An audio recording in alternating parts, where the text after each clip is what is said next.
dans le titre et je voulais légèrement spoiler, il me semble, dans les précédentes vidéos depuis que j'ai repris.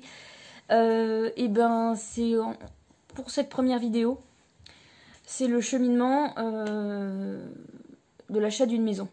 Hein, parce que ben, on se lance tous une première fois, quand on achète une maison, il y a toujours une première fois, forcément.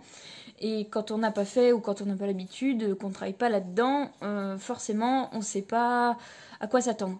Donc en fait je fais cette vidéo pour ceux qui veulent se lancer mais qui savent pas trop comment ça se passe et je peux comprendre que mettre le pied dans quelque chose où on va découvrir au fur et à mesure, c'est pas toujours plaisant. Donc bah voilà, j'aurais aimé trouver cette vidéo, hein, sinon je la ferai pas, puis c'est un peu le but de toutes mes vidéos. Je voulais juste préciser que tout ce que je dis c'est vraiment que face à mon vécu et je vais en gros vous expliquer par quelles étapes je suis passée. Il y a des fois ça peut changer, il y a des cas particuliers, hein, on n'a pas tous les mêmes étapes, enfin voilà, il y a peut-être des choses qui se passent avant chez d'autres, ou il y en a qui font pas comme ça, enfin voilà. C'est vraiment basé sur le parcours que j'ai eu moi. Et donc voilà, puis il est possible que j'ai pas des termes, enfin voilà, c'est vraiment pas... prenez pas ça pour des informations. Voilà, c'est plus un récit. Je sais pas si c'est bien clair, mais voilà. Et puis, dernière chose, après je me lance. C'était juste pour vous dire que c'est un format de vidéo qui va un peu changer par rapport à d'habitude. Ça va changer du 100% face cam ou même au montage c'est chiant, à vrai dire, hein, je vous le dis. Mais au moins, ce sera plus vivant. Et du coup, ben, on va commencer. Donc la première étape, c'est établir son budget. Vous avez plusieurs moyens pour ça, qui sont pas incompatibles les uns et les autres. Vous pouvez passer par votre banque. Vous pouvez faire avec votre épargne, hein, c'est tout à fait possible. J'ai une collègue par exemple qui a acheté sa maison parce qu'elle a eu un héritage en termes d'argent, donc elle a acheté là-dessus. Ou passer par un courtier. Voilà. Moi ce que je peux vous dire là-dessus, c'est que... Enfin, pareil, encore une fois je pense, et ça je vous le redirai de toute façon au cours de la vidéo, je ne pense pas que demander juste à votre banque ce soit engageant pour quelque chose. Tant que vous signez rien et que c'est juste par mail, voilà. Si vraiment c'est quelque chose d'intéressant, parce que pareil, mon compagnon achète sa maison aussi et il s'est fait avoir, on va dire, là-dessus. Si vraiment c'est quelque chose d'intéressant, vous savez que c'est un taux, quelque chose comme ça, ou même un courtier vous a dit, bah non, je peux pas faire mieux, demandez quelque chose d'écrit, de suite. Voilà, d'écrit de suite, et histoire de figer le truc et qu'il puisse pas vous la faire à l'envers si jamais on n'a plus envie.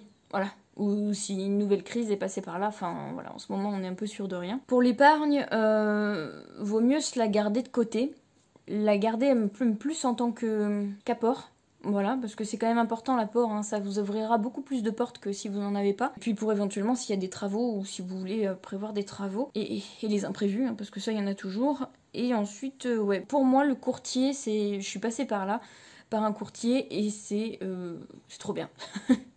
Enfin, je suis passée par Meilleur Taux, en sachant que je pense que Meilleur Taux pour moi c'est les plus connus, parce que ceux que je vais vous citer, je les connaissais pas avant. Donc en termes d'agence, il y a donc Meilleur Taux, et vous avez aussi Empruntis qui a des agences. Allez voir sur leur site, hein, s'il y en a près de chez vous, j'ai pas spécialement fait attention. Et ensuite, en courtier spécialement internet, vous avez Paper-Nest, donc qui est uniquement sur internet de ce que j'ai vu. Et sinon, il y a certaines agences, en tout cas la bourse de l'immobilier le fait, qui ont leur propre service de courtage. Puis après, il y a des courtiers locaux aussi, hein, renseignez-vous, quand vous mettiez courtier et votre ville, vous avez ce qu'il vous faut. Hein. Moi, j'ai été aussi alpaguée par Imobank, puisque j'ai acheté ma maison par la bourse de l'immobilier. Après, je me dis, est-ce que je ferais pas une vidéo spéciale courtier ? Parce qu'il y a quand même pas mal de choses à dire. Ouais, je ferai ça. Comme ça, ça évite d'allonger trop celle-là. Et donc ensuite, une fois que vous savez ce que vous pouvez payer, c'est définir vos besoins. Voilà, avant de rechercher, hein, c'est quand même bien de savoir si vous voulez quelque chose en ville, quelque chose à la campagne, si vous voulez des travaux ou non, un extérieur, enfin voilà, tout ça. Il y a plein de critères, hein, là je pourrais pas tous vous les citer. Il y a aussi l'environnement. Je ne sais pas s'il y en a d'entre vous qui regardent les vidéos de Laurette, qui a travaillé en agence immobilière et qui avait fait une petite vidéo pareille sur les conseils d'achat qu'elle pouvait donner et qui disait que le critère le plus important, ça va être vraiment l'extérieur. Parce que ça, vous pourrez pas le changer. Je vous mettrai un lien vers sa vidéo dans la description en dessous Donc n'hésitez pas à aller voir, c'est quand même intéressant. Une fois que vos envies sont définies, bah, vous pouvez rechercher, comme ça c'est plus pratique. Pour chercher, il y a pareil plusieurs façons en ligne, à vendre à louer, particulier à particulier, le bon coin bien sûr. Vous pouvez aussi en parler autour de vous, demander à vos collègues, à vos amis, à votre famille, vous pouvez faire le tour des agences. Encore une fois, tout ça vous pouvez le cumuler. Hein. Par contre, si je peux vous conseiller quelque chose sur cette étape, ce serait de pas faire ça avant de budgétiser.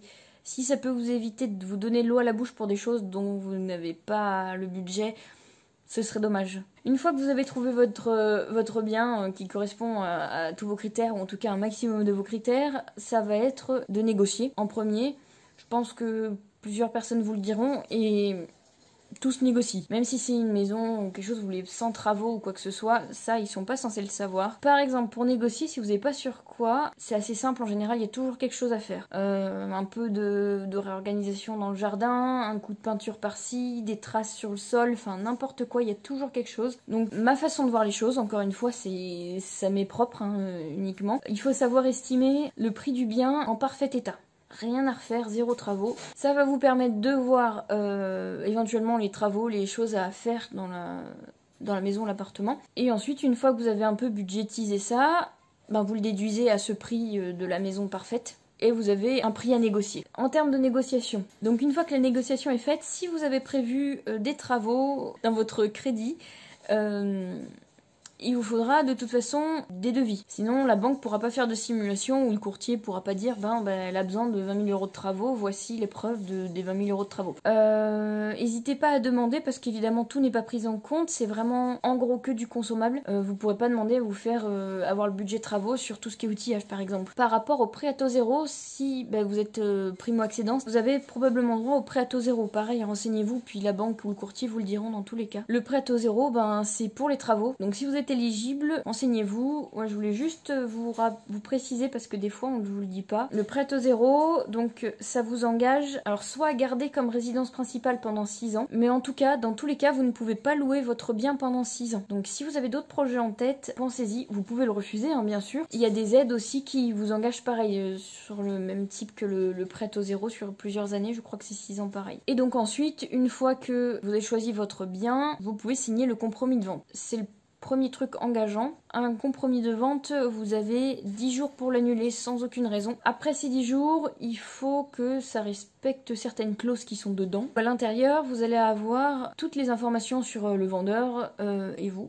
Et l'acheteur. Vous avez aussi, dedans il est mentionné normalement le notaire, le prix, etc.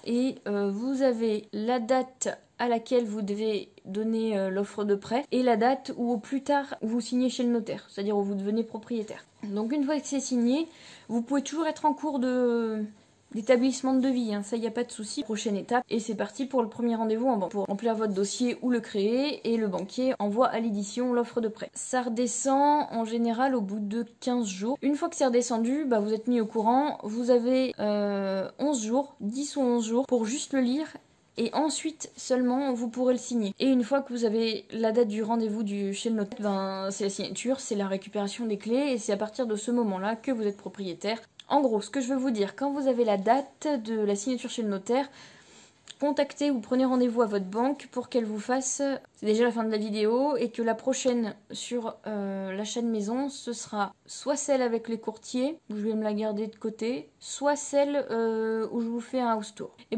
sur ce, j'espère que la vidéo n'aura pas été trop longue, que comme je vous disais, cette façon de présenter vous aura plu, et je vous dis à très très vite pour une prochaine vidéo.